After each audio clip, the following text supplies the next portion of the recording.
It's over. The U.S. motorcycle industry has officially collapsed. What began as small market concerns in early 2025 has now spiraled into the worst crisis in decades. Dealerships are closing at an alarming rate. Tens of thousands of unsold motorcycles are sitting in showrooms. Manufacturers are cutting production. And riders? They vanished. And at the center of this collapse, Donald Trump's new trade policies, introduced in 2025, meant to revive American manufacturing, but instead accelerating an industry-wide meltdown. Today, we're breaking down exactly what went wrong and what the future of motorcycling looks like in America. In July 2025, over 60,000 new motorcycles sat unsold in dealerships across America. Some bikes have been sitting for nearly 300 days, almost a full year.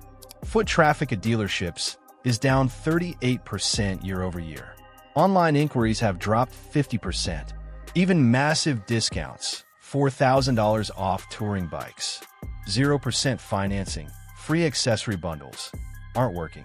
Walk into most showrooms today, and you'll find something riders never expected: silence. Empty floors, salespeople standing idle, and managers who look like they're preparing to shut their doors for good. Since 2020, the average motorcycle price has jumped over 40%. A Harley-Davidson Road Glide? Now over $30,000. A BMW GS 1250 Adventure? $25,000 to $28,000. Even a Yamaha MT-07, once a budget favorite, is $9,000 to $10,000 after fees. But it doesn't end with the sticker price. Financing, insurance, gear, and registration push total cost to $700, $800 per month, more than many Americans pay for rent. For younger riders, motorcycles have gone from a dream to an impossible luxury. In 2025, Trump introduced sweeping tariffs on imported motorcycles and parts. 35% tariffs on Japanese bikes like Honda, Yamaha, Kawasaki, Suzuki. Even higher duties on European brands like BMW and KTM. Taxes on imported components, steel, electronics, brakes that even Harley-Davidson depends on. Trump argued this would force companies to build factories in America. Instead, it drove up prices across the board, squeezing both U.S. riders and American manufacturers. Trump promised to protect jobs, but his tariffs, combined with rising interest rates, may have delivered the final blow to an already struggling market. Back in 2020, a rider with good credit could finance a bike at 3 to 4% interest.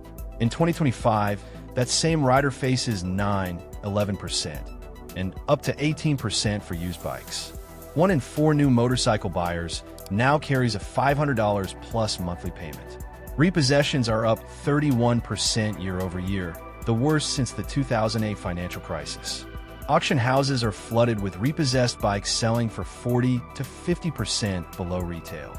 This collapse in used values makes new bikes look even more overpriced, trapping the industry in a vicious cycle.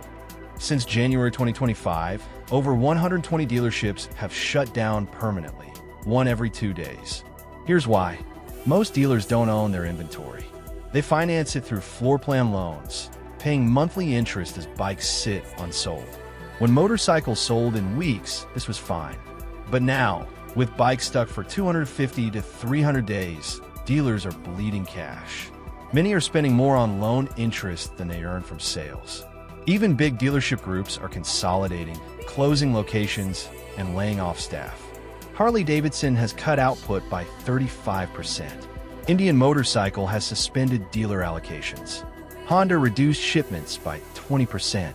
BMW postponed North American expansion. Zero Motorcycles laid off 12% of staff. These aren't temporary adjustments. These are survival tactics. Manufacturers built too much capacity during the pandemic boom. Now, they're facing a demand collapse that could last years. At its core, the industry has another problem. Its riders are disappearing. Baby boomers, the backbone of U.S. motorcycle culture, are aging out riding.